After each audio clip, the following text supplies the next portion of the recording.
Hey, what's up, everybody? Welcome to Any Comics Review.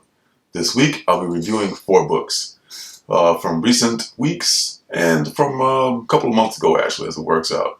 And at the end, I'll be giving away a copy of You Promised Me Darkness, #1, the second printing. So let's get started right away with the first book. The first book is Barbaric #1.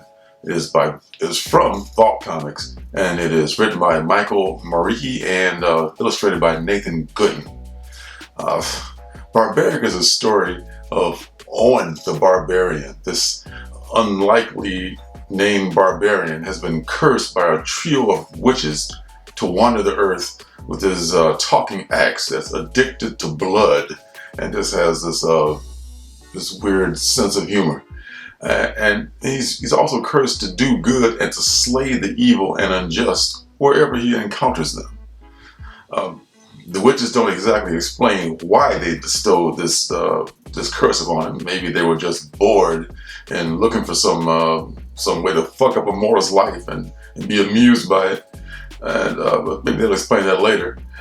And we don't see the origin of the talking axe either just yet.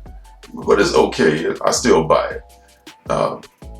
So now Owen, understandably, if you can kind of deduce, hates witches. So after escaping an arena where he lays waste to a bunch of deserving scumbags, of course he runs into a witch who's about to be burned. And the axe tells him that it's his duty to help her. But this witch can pretty much take care of herself, so she doesn't really need the help.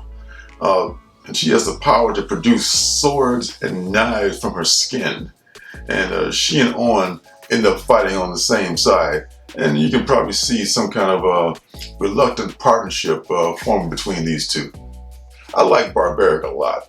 I mean, it's written with a kind of a modern tone and modern dialect or dialogue, if you will.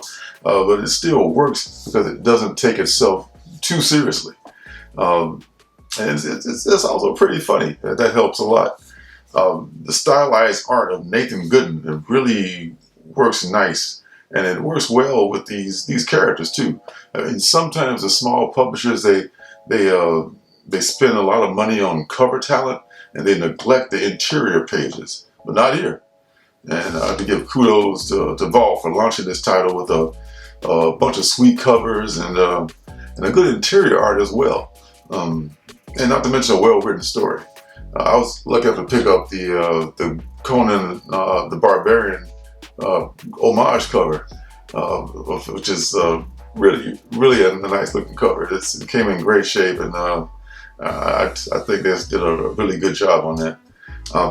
And I'll absolutely be buying more issues of this book. It's gory, it's funny, it's well drawn, and it's just another winner from Vault Comics.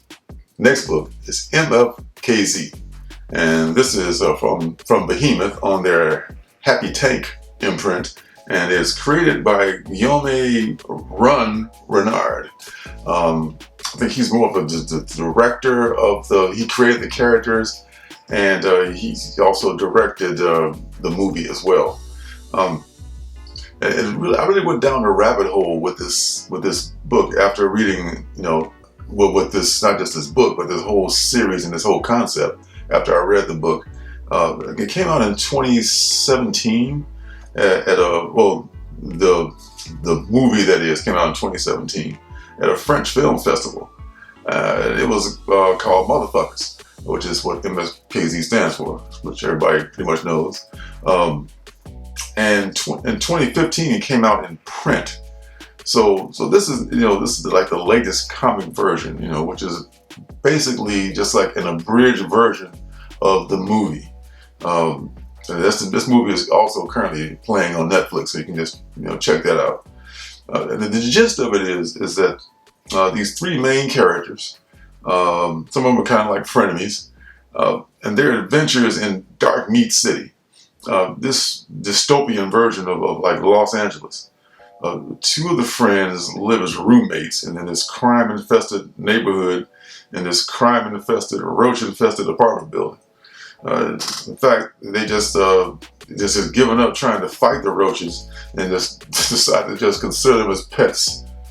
So, in the book, and the movie share like certain plot points, but they don't exactly match up. Like for instance, in the book when Angelino gets hit by the truck after watching the girl walking down the street, the crash is expressed differently and more detail in the book than it is in the movie.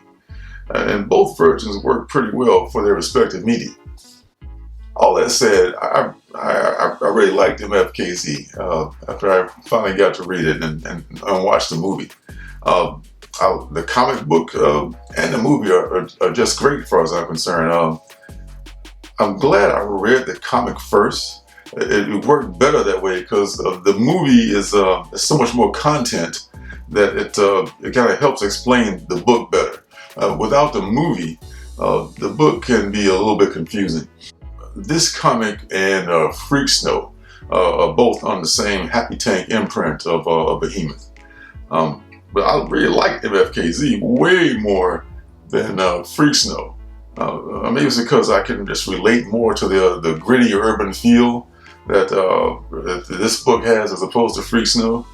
And it's just another movie to comic book adaptation Behemoth has come up with.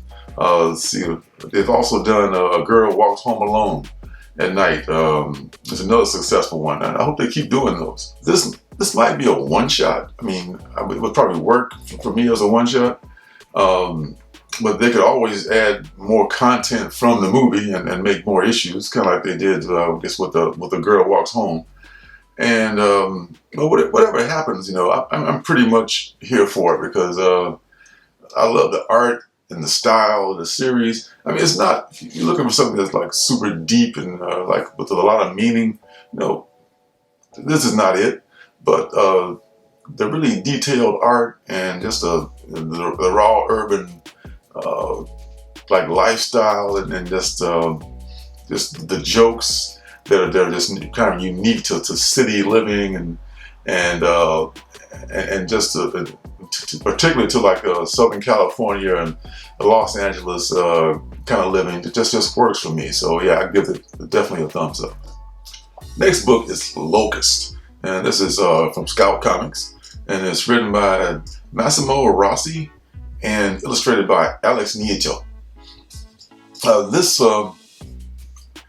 This came out, I think, back in April, and this was like AOK sent to me by my guy Willie Survive. So the gift that keeps on giving, that the AOK package, just got a lot of good stuff in it. So Locust is another post-apocalyptic comic, and this time it's a virus again that does everybody in.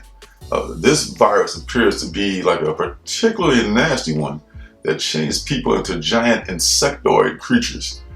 And it's told with flashback showing the before time and the dawn of the pandemic, where there's disbelief and denial. Sound familiar?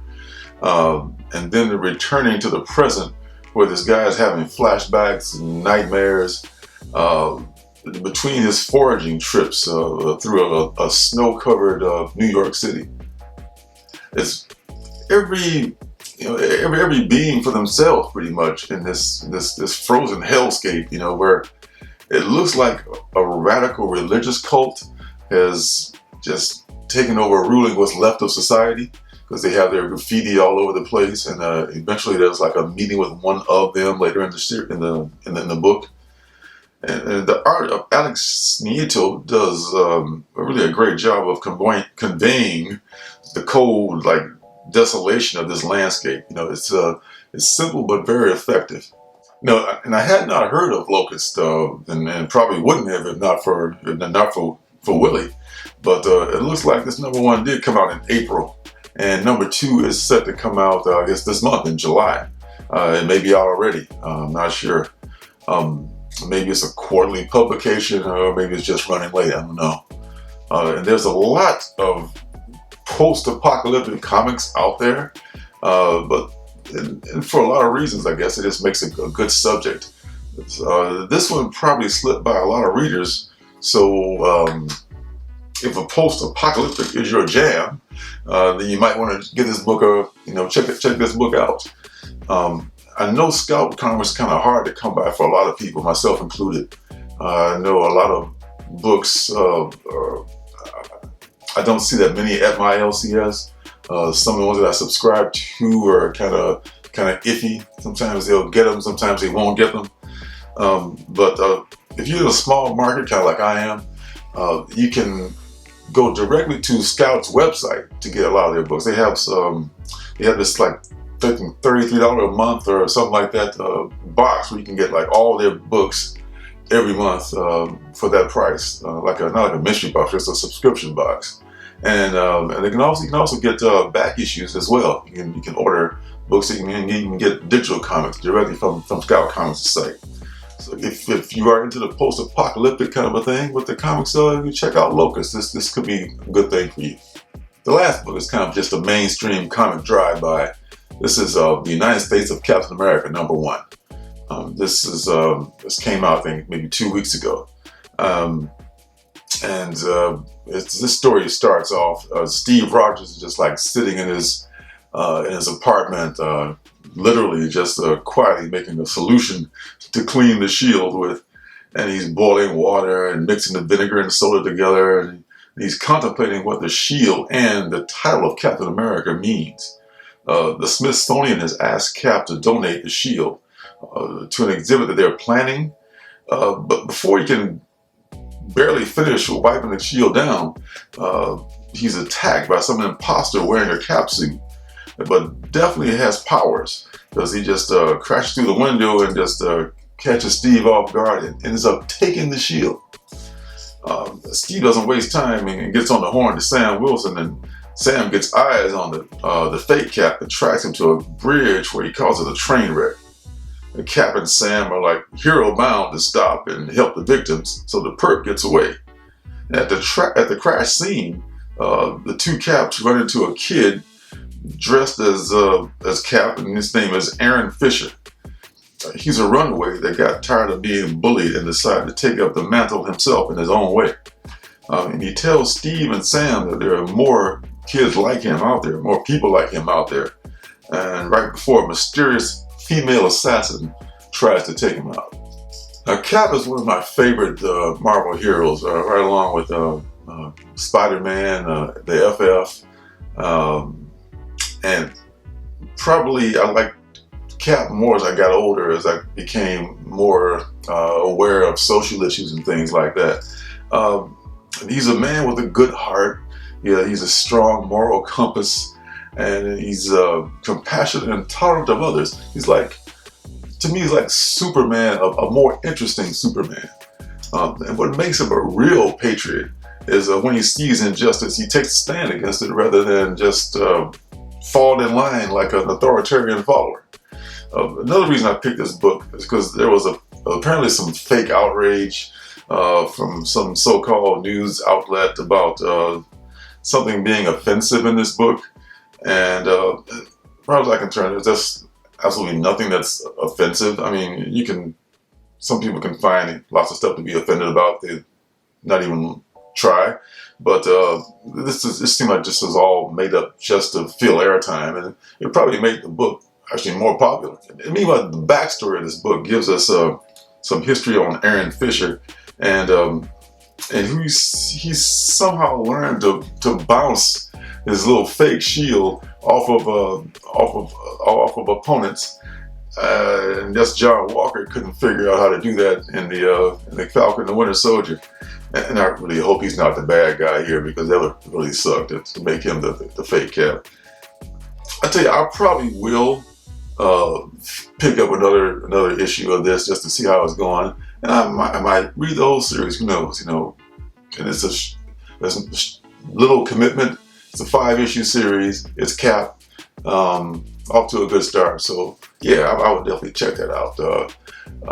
The United States of Captain America. What's his first appearance of Aaron Fisher? It might be something, might not be anything, but you never know. First appearances, you can't, it doesn't hurt to pick up one. Okay, so that's it for the reviews. And now let's get to the drawing. Drawing this week, once again, slim pickings for how many people are eligible. So, like I said, it's going to be the Forgot what the hell was it again? The You Promised Me Darkness, #1, second printing, which is a really cool cover and a hard to find book. So let's feature it and see who's gonna be the lucky one here to get this book. And it's Sleepy Reader 666. Hey, Sleepy Reader 666. I don't know if you picked that book up already, but hey, you can want another copy. Or you want a copy? Leave me, send me your info where you want it shipped in my email. I'll leave that down below. And next week I'll be giving away a copy of Carnage, Black, White, and Blood #1. New Carnage book came out, I think, last week, so let's get some more Carnage stuff out there for all you Carnage fans, and I know you're out there. So that is it for this week. I'll be doing more reviews next week, and I have, hopefully, at least my books from last week picked up tomorrow for my new comic day video. Hopefully I'll have all the new books too, because I'm really behind on a bunch of them. So be sure to hit the like button, hit the subscribe button, and turn on notifications so you know when I'm making another video. So until next time, I'll see you guys in the funny papers. Hey, don't forget to subscribe and leave a thumbs up.